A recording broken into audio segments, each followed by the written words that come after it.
What's up, everybody? Why do I sing every time I open the show? Anyways, welcome Yeah. back to Teens Talk Movies. This is episode 6 of the show. I am your host, Trevor, and with me, as always, I have... Uh, the other co-host. Apparently, he has forgot his name. His name is Atticus. Yeah. No. But how are you doing today? I am doing pretty well. Okay. So we How are just you? watched this movie the day of the recording because we, forgot until today. Yes, sir. Huh? Yes, sir. That's what I always do. Yep. But we watched Superman 2. It's And just still talking to really. Atticus beforehand, I think that we're going to be divided on this movie because I really liked it. It was a movie that was released in theaters that shouldn't have been. Okay, so I'm just gonna kick off the show by reading. So I just launched a Letterboxd account. It's just under, if you guys want to find me on Letterboxd, I'm at Teens Talk Movies there.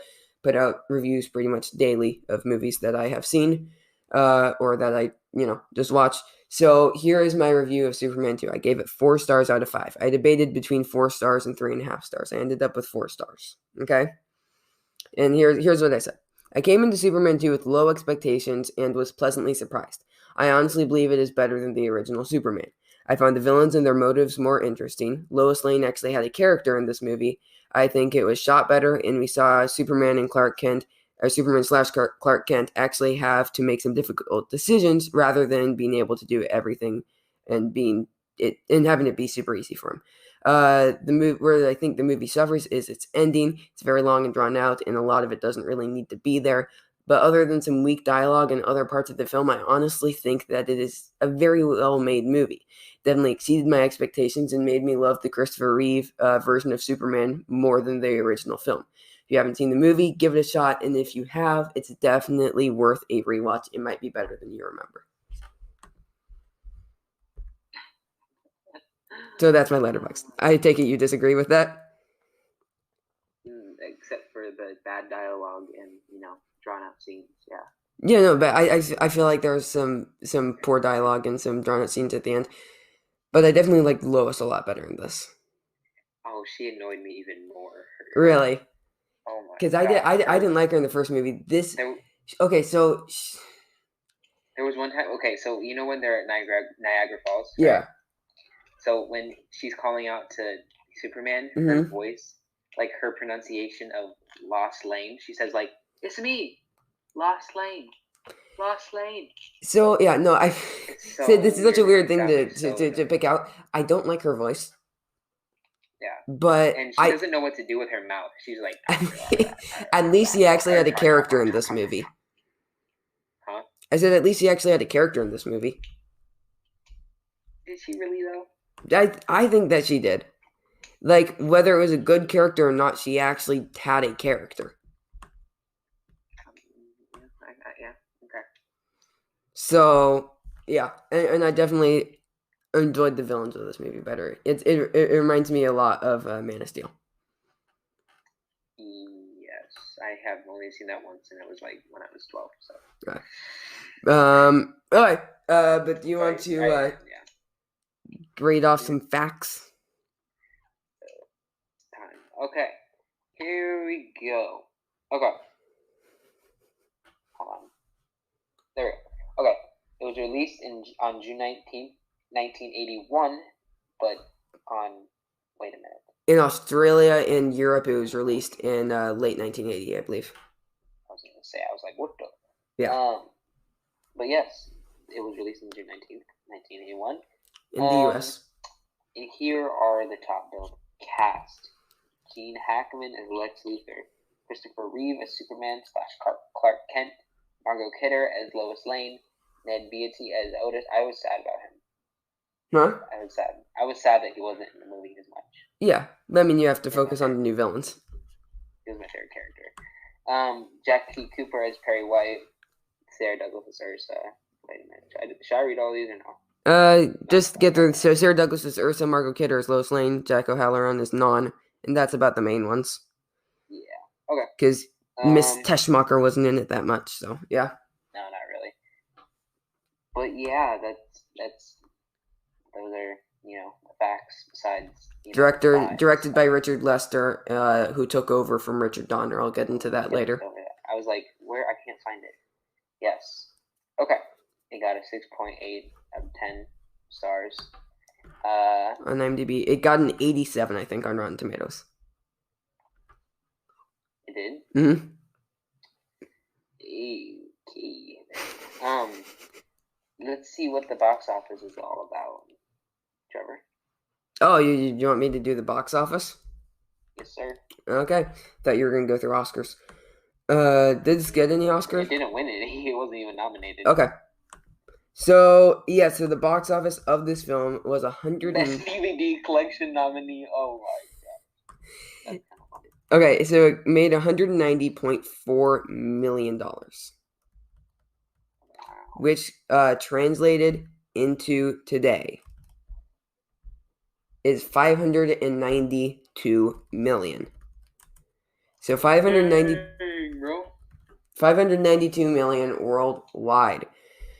So let's see how that compares to, say, like Man of Steel, which is the most recent Superman film.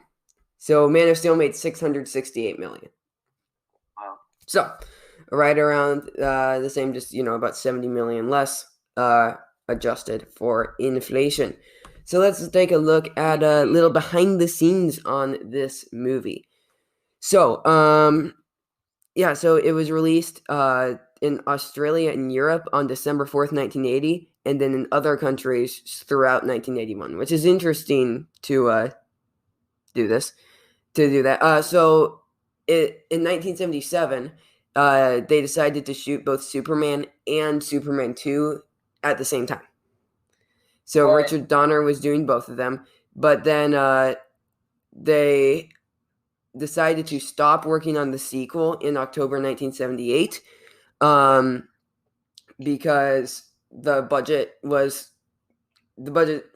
getting tight, and they were just focusing on the first movie. And then once the first movie was released in theaters, then they decided to finish it. But when after the first Superman was released in theaters, Richard Donner, the director of the original, had some issues with some of the producers, and they fired him and hired Richard Lester to finish the movie now that they had the money to actually finish it. So then they did finish it. And so it received positive reviews from critics and praised the performances of Christopher Reeve as Superman, Terrence Stamp as Zod, and Gene Hackman as Lex Luthor. Critics said that it had great visual effects and that it was actually a pretty funny movie. So again, 190 million. Its budget was 54 million, so it made 136 million is what it profited. So pretty good. And then sequel Superman 3 came out 3 years later, with Richard Lester returning as the director. Oh, wow. So, want to hit me with the plot song? Yeah. Also, it ran for 127 minutes, 2 hours, 7 minutes. And pretty long. You don't really, I don't think you feel the length of the movie until you get to about the last 30 minutes, and then it starts to feel long. Even like the last 15 minutes, I guess. Like, last hour. There's just, I feel like the ending was a little bit drawn out. I feel like every single time. I'm kidding. All right, plot song. Plot song. 3, 2, 1. Oh yeah, it's plot time. Plot time. Oh yeah, it's plot time. It's plot time. Plot. Oh, Jesus. Okay. Plot time. So the plot. So the first 10 minutes of this movie, which it was just basically a recap of Superman 1. Which is, horrible, like. Not a smart move. One of the reasons why I don't like this movie. But can you really credit that as why you didn't like this movie? Because it's scenes from another movie. Because I wanted to watch the movie, not the first movie. Then you could have fast forwarded. well, I didn't know if there was going to be anything significant, but just Yeah. recap. So, anyways, I mean, it felt like a previously on thing.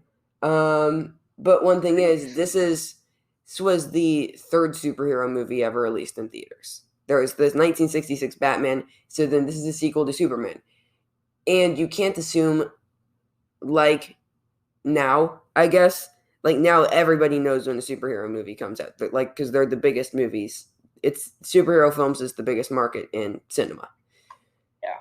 Back then, you don't know if people have seen movies, and then also there isn't things like Netflix, where you can just, watch a movie. You actually had to buy like the VHS. Yeah, exactly. Or have seen it in theaters. So I think it does make sense as a sequel to do this for the times. Yeah. And if it was released today, people would be like, "What?"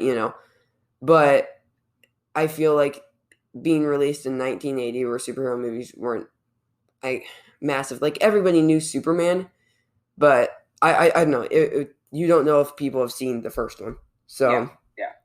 Okay. But then, anyways, we see Zod, Ursa, and Non, and they are banished into the Phantom Zone. But then years later, the Phantom Zone, it's shattered near Earth by a shockwave of a hydrogen bomb thrown from Earth by Superman, which is kind of cool how it ties back to the original, When Superman blew up the thing in the first one, then that shattered the Phantom Zone. Yeah. Which, I thought that was cool. Yeah, it was kind of cool. So then, anyways, Zod, Ursa, and Non all escape, and they find themselves with superpowers granted by the yellow light of the sun. So just like Superman, they come to Earth. So they land on the moon, and they just like kill a team of astronauts. Like this was really funny, and oh my gosh, like it was the flying was terrible. It was, oh my gosh, the flying in both of these movies was terrible. I thought it was going to improve, but it didn't. It was 2 years. Plus, remember, they shot them at the same time. True. So it was just so bad. The fight sequence, every fight sequence was horrible. Honestly, for the 80s, I bet it was amazing, and it was okay, but it's just like. Well, if you think about it, there really wasn't any fight sequences in the first Superman. So this was their first time testing it out with a fight sequence, because there wasn't anything in the first Superman. So, I mean, you just don't have the stunt doubles like you do now. But yeah, it did not look great. But then, anyways, yeah, and then there's also Lois gets sent to Paris, which I think is actually a very well shot scene. The dialogue is a bit clunky, but it's shot pretty well. And we get to see Superman save Lois and then take off. But yeah, I mean, this just kind of sets it back up to we're back where we were when we left off after the first film. But no, this is where I really liked how it was shot, especially in the scene. But anyways, the Daily Planet then sends Clark Kent and Lois Lane to Niagara Falls. And Lois keeps on suspecting that Clark is Superman because, Clark is absent when Superman appears and saves the fallen kid, which the kid's just a dumb idiot. Like, don't...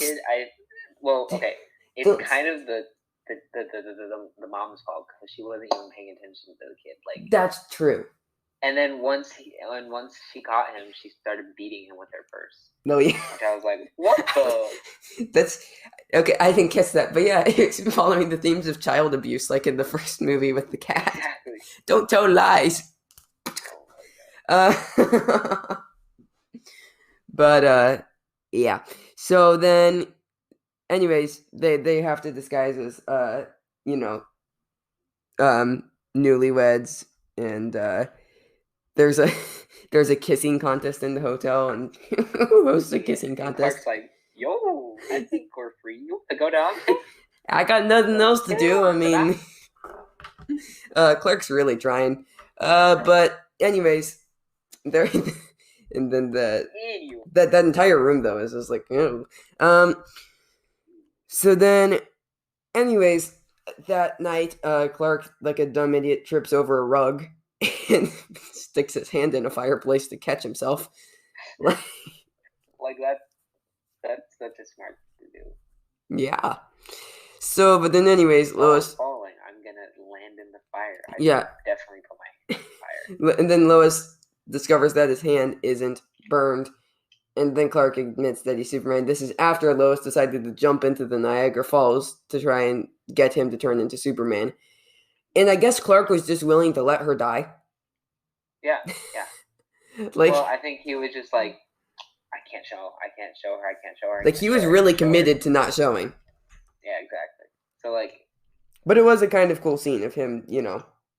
Yeah. Like, the most interesting Superman scene, like, because Superman can do basically whatever he wants. Like, we learned later in this movie that he can even teleport.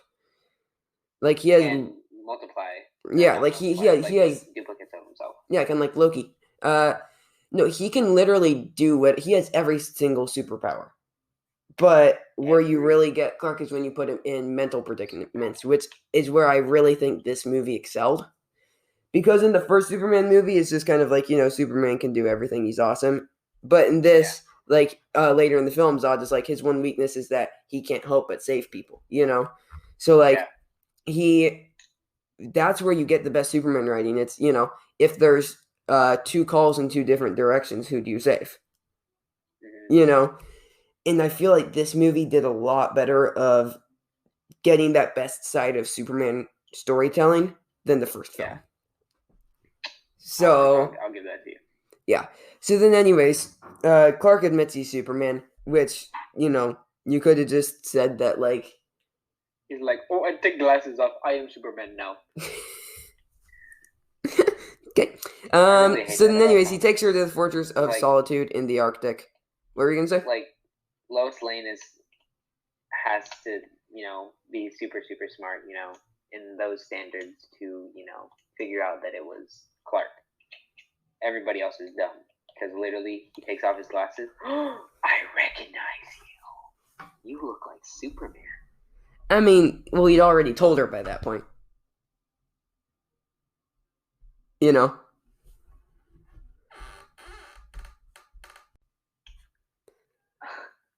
I mean, it's still pretty stupid just taking off his glasses. Well, again, he'd said, "I am Superman," Mm-hmm. and then he takes off his glasses, and Lois is like, "Yeah, I guess you are." Superman. Like, I don't think it was that. That's where she realized he was Superman because she'd already suspected, and then he told her. Well, remember at Niagara Falls, he like takes his glasses off, and she's like, "Yo, you look like Superman." And he's like, I don't know what you're talking about. That's true, but that's also, you know, in the comics, Lois is like the only one that can figure it out for a while. Plus, do we ever see him take off? Loves him. It's because she loves him. I think. Well, I think she's also the person that spends the most time with him. So, but yeah, and also, do we see him take off his glasses at any other point in these movies? Oh, like maybe 4 or 5 times. Okay, in front of somebody other than Lois. No. Okay, so yeah. But then anyways, he takes her to his Fortress of Solitude in the Arctic, and then shows her the traces of his past stored energy crystals, which is kind of cool. He's introducing her to the whole world of Krypton.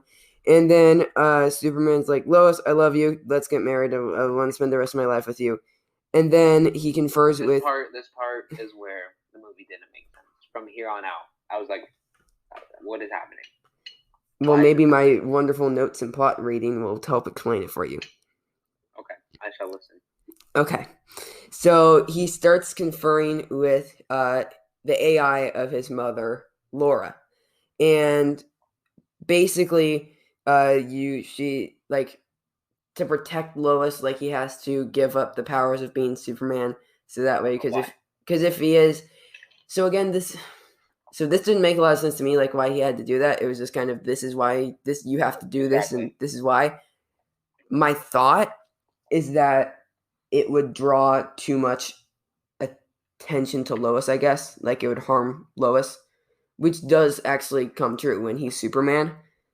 Mm-hmm. Lois is in a lot of danger because they can use Lois against him. Yeah. So if he isn't Superman, then, and But if... he won't be able to protect her if he's not Superman. Well, but why would anybody attack him if he's not Superman? Because he's a reporter. Well, then it's just like, he's just like a normal dude, and, normal people can protect other people. Like, he's not going to be dealing with, like, supervillains anymore because he's not Superman. Fair point. So, he's going to, sure, he's incredibly weak as a human, but you can fix that by, like, working out and stuff. Gets punched one time in the stomach. Me is dying. Eat slugs. So, then anyways, they don't know, but Superman, he removes his superpowers by exposing himself to the red Kryptonian sunlight in the crystal chamber. So then he becomes immortal, and then Clark and Lois spend the night together, and then leave the fortress and return from the Arctic by automobile. And then they arrive at... The real reason he wanted to give up his powers was to, have a sleepover. Sleepover. It's a child-friendly way to put it. So they go to dinner, and then Clark tries to pick a fight with this dude named Rocky. I hope not Rocky Balboa. Yeah. No, that would be amazing if it was, though. Yeah. Our kid just walks in. You want to go, man? Rocky Balboa. For the show, Rambo. So then, anyways, Rocky just beats the crap out of Clark. That would be so funny. I know. And then anyways, Clark's like, I'm super weak now, and this isn't good. Ooh, I'm super weak. Ooh. So then anyways, Zod, we go back to Zod, Ursa, and Non. And they are becoming accustomed with Earth. They deep fry a snake into a log. And then, Non couldn't, so. Yeah, and he's like mad because he can't. He kind of feels like the Otis in this situation. Like, I feel like Zod is the Luthor, Ursa is, the smart one, and she's like the Tessmacher, and then Non is the dumb one, Otis. Yeah, I feel like the effects of the lasers were... It didn't look terrible. Not terrible, but it just wasn't great. Which, I guess it was, it was hard to get that kind of good effects back then, so... Mm-hmm. Well, also, because we have the lasers in Star Wars, but that's usually against a dark background. This was in the light ground. So, yeah. I enjoyed the characters of the villains better in the original Superman, but I thought the motivations were better in this film. Really? I did. Because, even though it's just like, we want to take over Earth,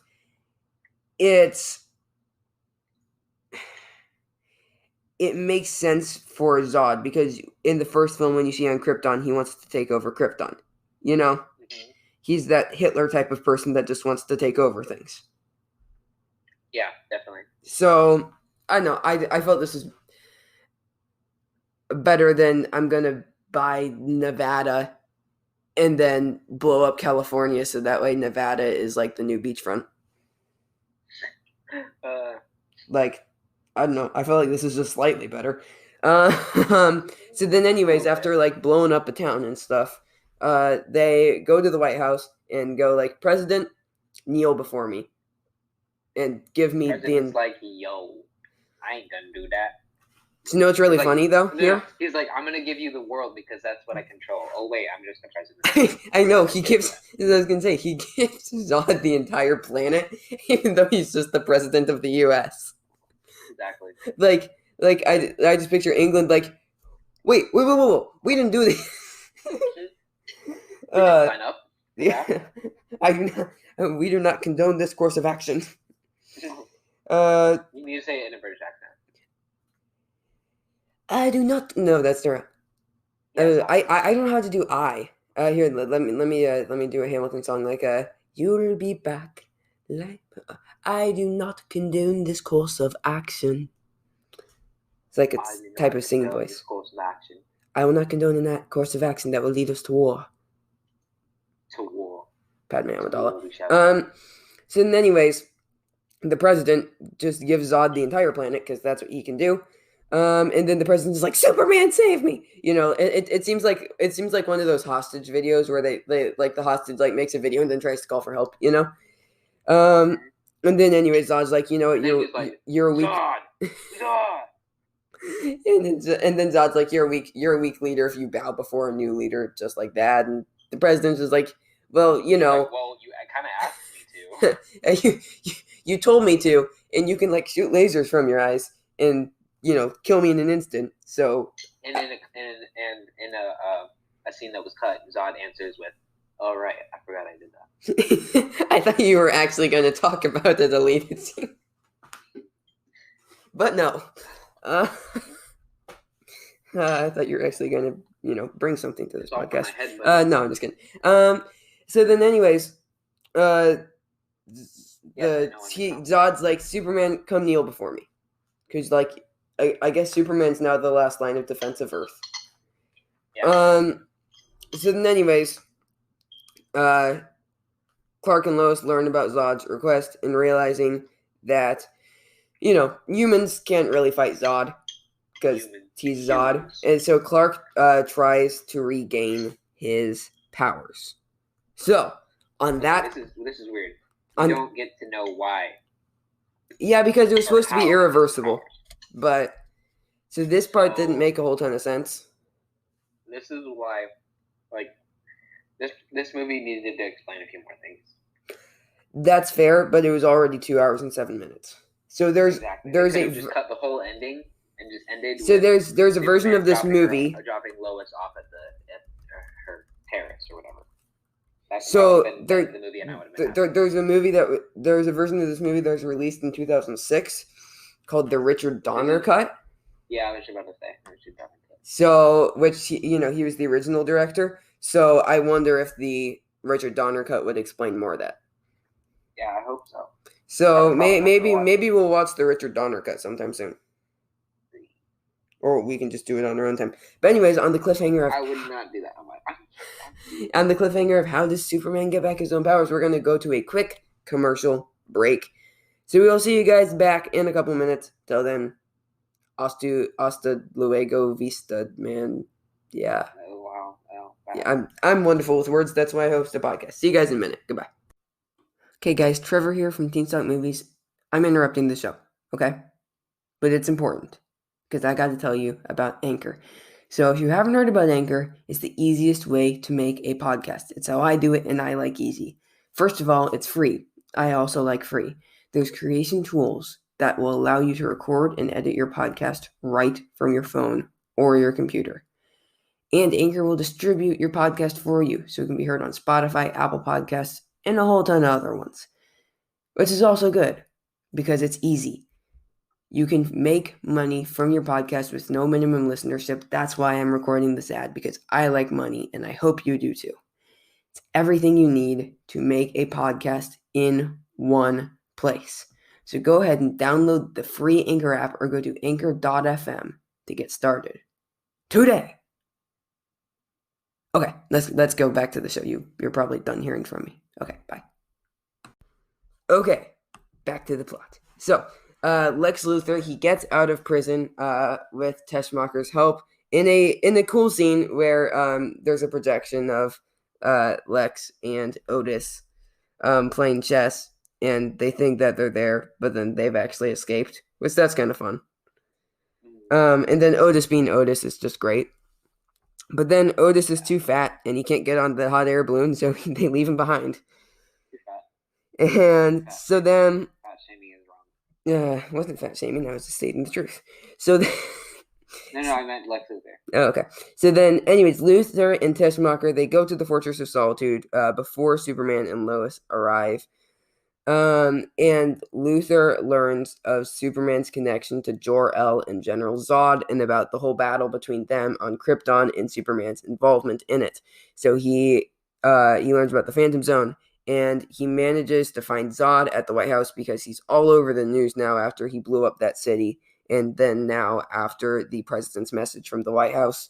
So then he goes and meets Zod at the White House. Which I thought this was actually kind of a funny scene. I like this scene. Yeah. So then, anyways, he tells Zod that Superman is the son of Jor-El, who, as we can remember, Jor-El was the one who had the deciding vote and condemned them to jail. In the first one, which I love all the connections from this one to the first one. How the first one really was setting up this one. Yeah. Which I think was really good. So, anyways, he offers to lead him to Superman in exchange for Australia.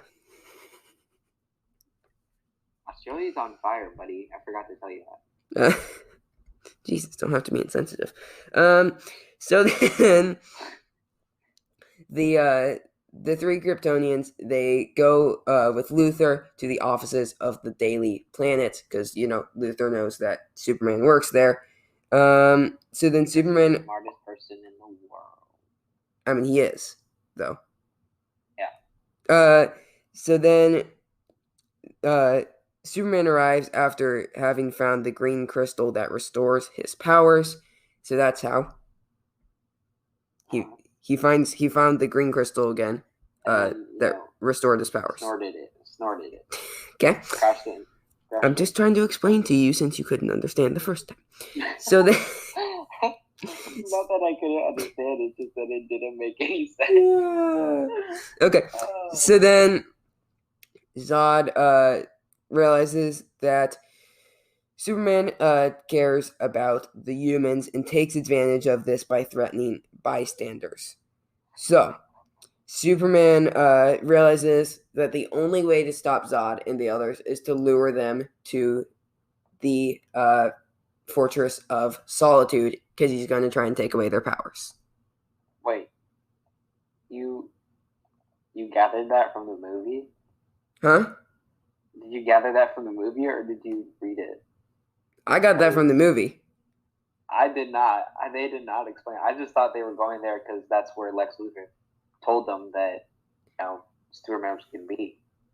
He told them that Superman was going to be there, but Superman went to the Fortress of Solitude and they followed him. I don't get why he brought along Lois. Yeah. Because that just puts her in danger. Did Lois ask to come along? I feel like that might have been a thing. Did I ask? No, I don't remember asking. I'm wondering if she did ask, though. She may have.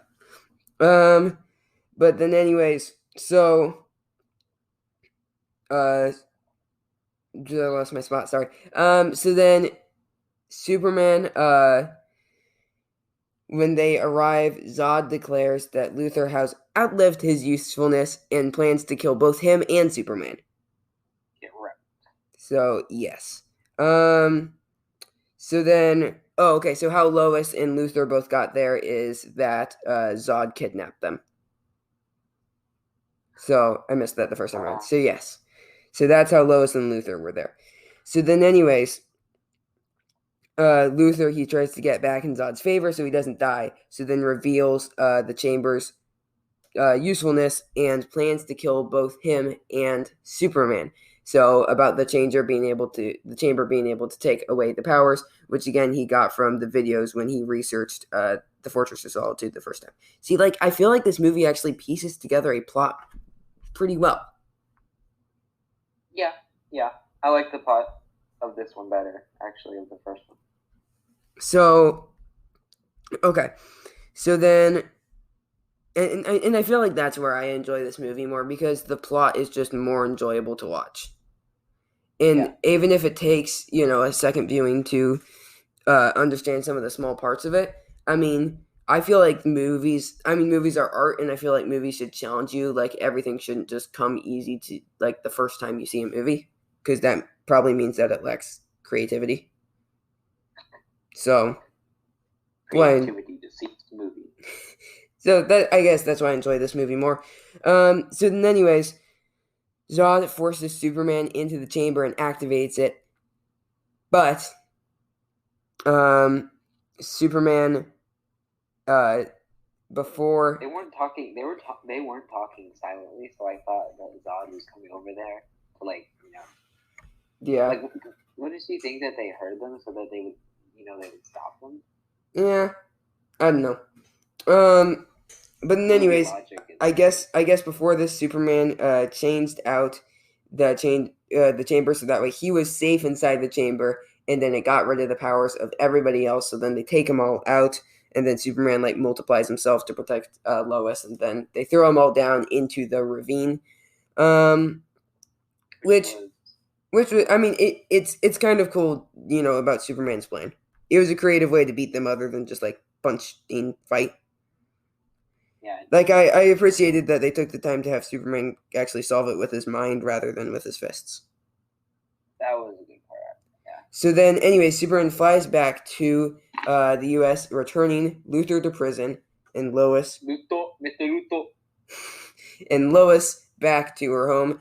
But then at the Daily Planet the following day, Should have ended there. I agree. I do agree on this. The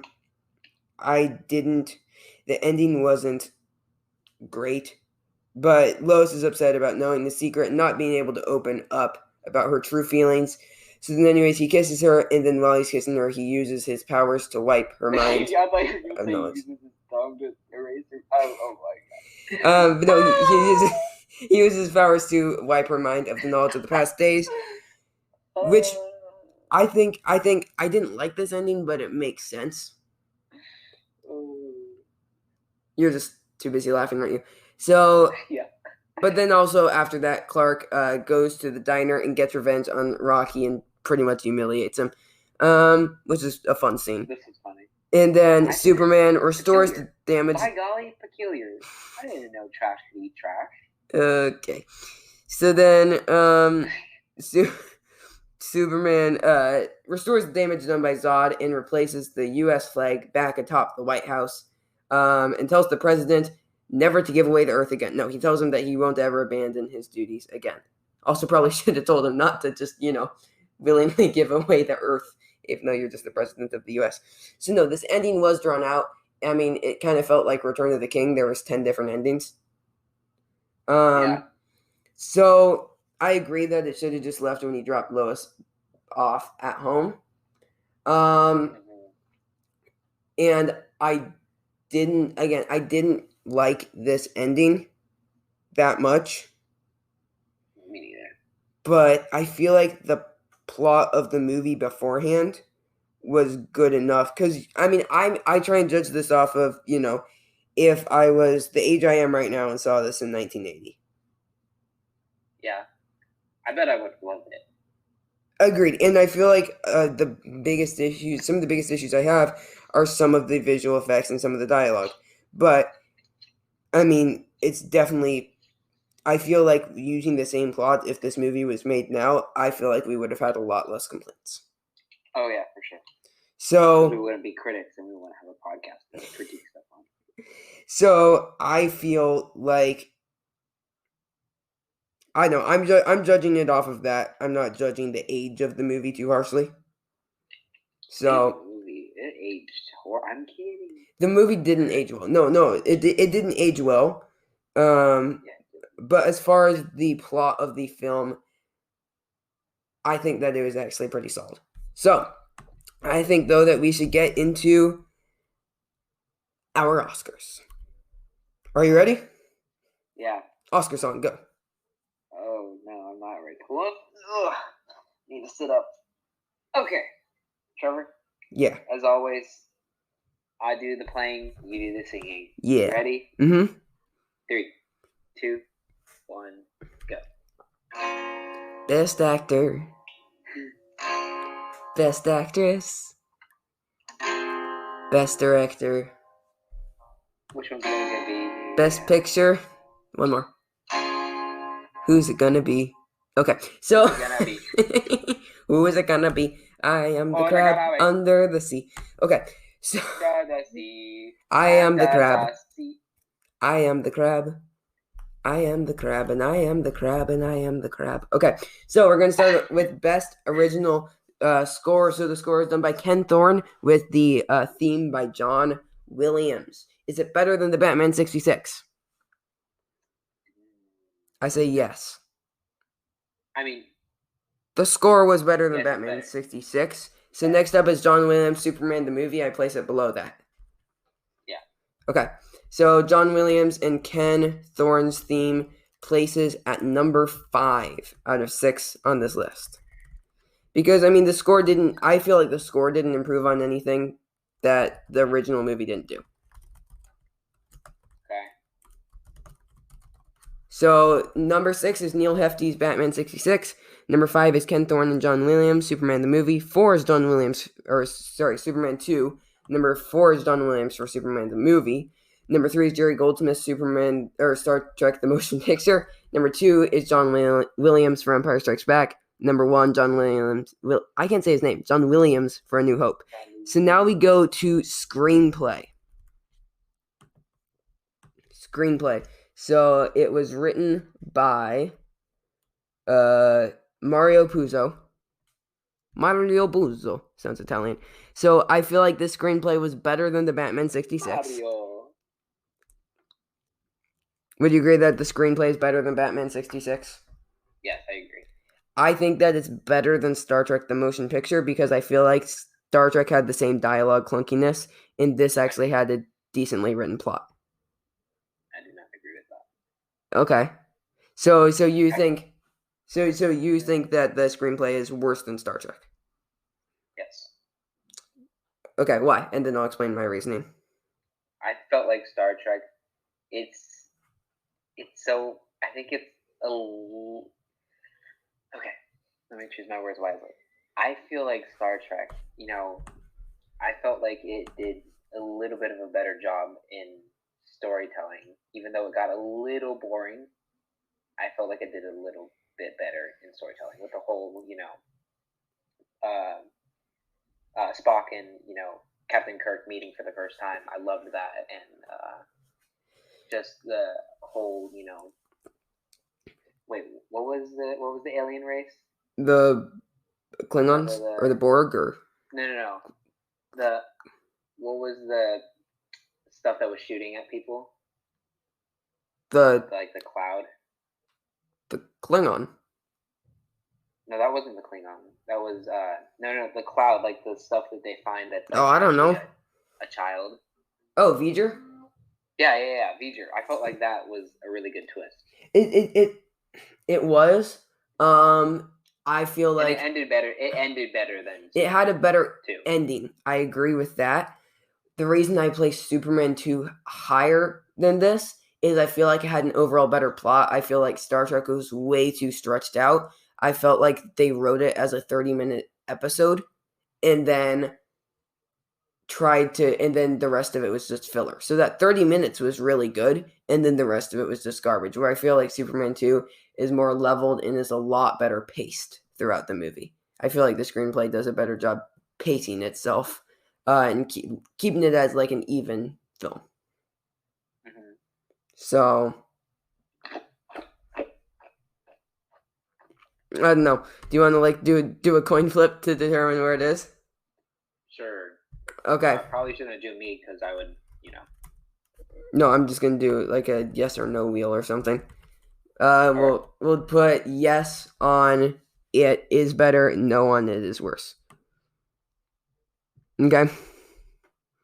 Got it. And this is the first time we've had to do this, like a tiebreaker. And it landed on yes, it's better.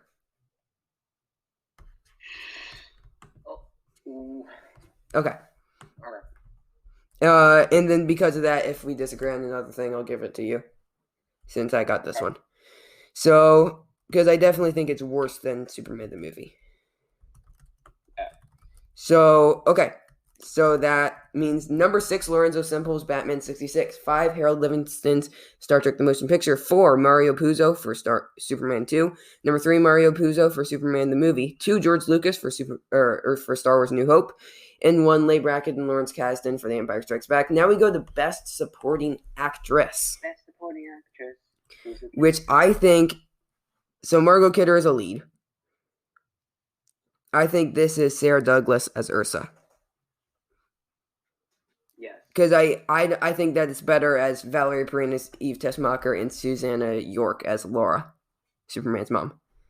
I think we definitely give it to Sarah Douglas as Ursa, who I actually thought was pretty good in this. Yeah. So better than Shelag Fraser as Aunt Beru? I say yes. I agree. Better than Lee Merriweather as Catwoman? I say yes. Mm-hmm. As Nichelle Nichols as Nyota Uhura?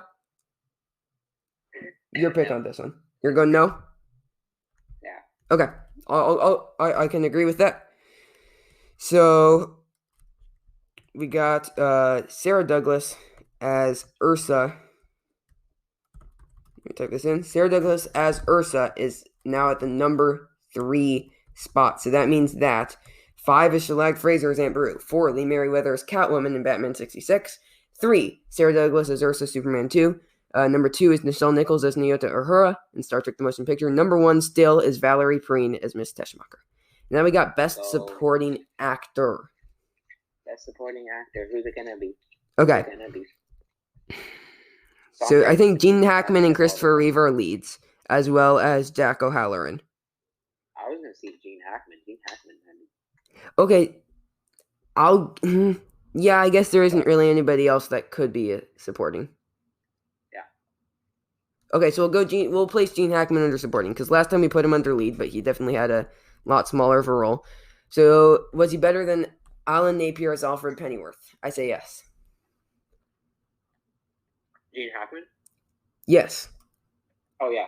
Mm-hmm. Better than DeForest Kelley as Bones? I say yes. I say no. I like Bones a lot. I place him above Bones, below Lando. Interesting. You got to pick Ursa. Okay. So I'll do this one. I guess. I feel like sad, but I just feel like Bones didn't have a lot to do, and his part wasn't. I feel like the performance was fine, but I feel like the part wasn't written well. And Gene Hackman always just gives such a great performance as Lex Luthor. Yeah, I thought he did a great job. He's such the character, you know? Yeah. Agreed. So, okay.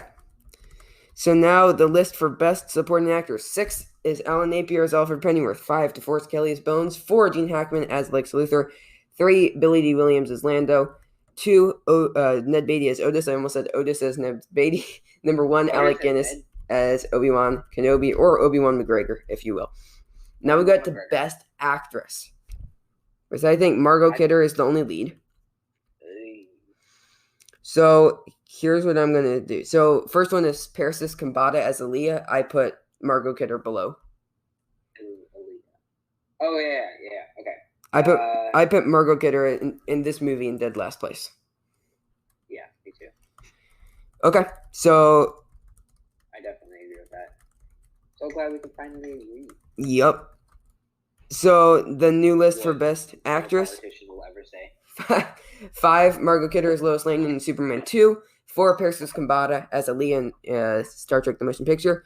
3 is Margot Kidder as Lois Lane in Superman 1. And then 2 is Carrie Fisher as Leia in A New Hope. 1 is Carrie Fisher as Leia in Empire Strikes Back. We got 2 duplicates on here. Carrie Fisher and Margot Kidder. Huh? Balanced as all things should be. Yes. Okay. Now we got Best Actor. Best Actor. Who's it? Do you want Christopher Reeve or Jack O'Halloran? Christopher Reeve. I agree. I feel like Jack O'Halloran, or sorry, not Jack O'Halloran. He's non. I mean, who's Stamp? Yes. Stamp. No, yes, Terrence Stamp. Yeah. He isn't listed on the IMDb cast. Oh, he's listed like super low. He's listed below Jimmy Olsen. and the president and the sheriff. Olsen was funny. Fun. Now that you've offended all our Irish listeners. Okay, so we're going... Yeah, no, I definitely think that Christopher Reeve was better than Terrence Stamp in this film. Agreed. Okay, so Christopher Reeve better than Adam West, I say yes. Yes. In this movie. So now Leonard Nimoy as Spock, I place Christopher Reeve below. Below. Okay. We're agreeing on these right now. Mm-hmm. What are you doing over there? I'm eating. Oh. Sorry, I can mute myself. You're good. So the best actor list is now 6 Adam West as Batman and Batman 66, 5 Christopher Reeve as Superman and Superman 2, 4 Leonard Nimoy as Spock in Star Trek The Motion Picture, 3 Gene Hackman as Lex Luthor in Superman the Movie, 2 Mark Hamill as Luke in The Empire Strikes Back, 1 Harrison Ford as Han Solo in Star Wars. Now, Atticus, we get the best director. So it is blanking right now. It's Richard Lester and Richard Donner. Yes. Donner. Well, we don't know who directed which part. So we're just going to put them down as a duo. So better directed than Batman 66, I say yes. Yeah. Now, Star Trek The Motion Picture, I say yes. I would put it above Star Trek, below Superman. Yeah, agreed. Okay. So, now, see, like, Superman 2 and Superman are very interchangeable for me. Yeah. Okay. Like, yeah, I think Even it's... though I wouldn't watch them again, I still feel like they're okay. Like, they're solid. I put them on even levels. For me, at least. I think I'll agree with that. Okay. Like, the second wasn't better than the first, and the first wasn't better than the second. Yeah, I feel like you've made me like it a little less, and I've made you like it a little more. Yeah. We've gotten more to a middle ground, which is good. Okay, so now the best director list: 6 Leslie H. Martinson as Batman, for Batman 66. 5 Robert Wise for Star Trek The Motion Picture. 4 Richard Donner and Richard Lester for Superman 2. 3 Richard Donner for Superman the Movie. 2 Irving Kershner for The Empire Strikes Back. 1 George Lucas for Star Wars. So we're going to go to a quick commercial break. Then we are going to do the IMDb game and then reveal our final ratings of the film. See you guys in a minute. Okay, guys, after the ad break, we are now going to play the IMDb game. Atticus, are you ready? Born ready. Okay. As in Jason Bourne. Maybe that's the next movie. Okay. So, remember the things that you can get are IMDb rating, actors, genre, release date, director, plot keyword, composer. Let's go. Your first thing is you get to know the director. The director is Steven Spielberg. Steven Spielberg? Mm-hmm. And it's a comic book movie, right? I haven't said anything yet. All you know about it right now is it's Steven Spielberg. He did E.T. and E.T. came out in the 80s. Is that your first guess? Yeah. That is incorrect. The next thing you get to know is the composer. This isn't going to help you at all. It's John Williams. Really? Steven Spielberg. Jurassic Park? Good guess, but no. Next thing that you get to know... Wait, did Steven Spielberg do Jurassic Park? Yes. Next thing you get to know is you get to know one of the top billed cast members. Okay, pick 1, 2, or 3. Wait, hold on, wait. Do you think I'll get it? It depends on which cast member you pick. Pick 1, 2, or 3, and that will determine which of the 3 leads that you get to know. 2. Okay. Karen Allen is the female lead. Can I get her character name? No. Okay. Your next thing that you get to... I don't know. The next thing that you get... maybe at the end I'll give you her character name, if you don't get it. Okay. Next thing that you get to know is a plot keyword. Okay. Plot keyword is Nazi. Indiana Jones, The Raiders of the Lost Ark. That is correct. Wait, Yep. I said that while we were on break. I was like, it's Uh-huh. going to be Indiana Jones. And you're like, I'm really excited for this movie. Yeah, no, I wasn't going to tell you. Yeah, and Karen Allen's character is Marion Ravenwood. So yes, next week we are watching Indiana Jones and the Raiders of the Lost Ark. And it's actually just titled Raiders of the Lost Ark. There's no Indiana Jones before it. Indiana Jones. We named the dog Indiana. So yep, we're watching Raiders of the Lost Ark next week. Very excited for that one. Are you excited for it? I am definitely excited for it. Okay. This is one movie that I can get behind. Okay. So now we are going to give our final ratings. We're going to say them on 3 and then go with pro. Actually, no, let's do pros and cons first. Do you want to start? How about you start with this one? Okay. To figure out all the pros and cons because I kind of gave weak answers. Okay. So, pros of this movie. I enjoyed the plot much better than the first one. I actually think it was decent. So the screenplay was good as far as the story goes. The dialogue felt a little bit clunky. That's a con. But overall, I felt like this encapsulated the character of Superman much better than the first one, and we actually gave Superman a challenge in this movie. Rather than everything just working out perfectly for them. I found the villains, while I enjoyed the performances of the villains better in the first movie, I thought that the motives of the villains were better in this film. So the ending is one of the main cons. I mean, it's so long and drawn out, and a lot of it doesn't need to be there. But not looking at the last 20 minutes of this movie, it's actually a really good movie, in my opinion. And I put it right along the same... Originally, I said it was better than the first one. Now I put it right along the same lines as the first one. But it made me... It made me love Christopher Reeve's Superman more than the first one. Yeah. Okay. So, okay. Do you want to do your talk now? Yes, my talk. If I can talk, if I can do Yeah. English. So, for the pros, I am once again going to say that the costumes I thought were great. Okay. Especially Zod and yes, definitely. Ursa's.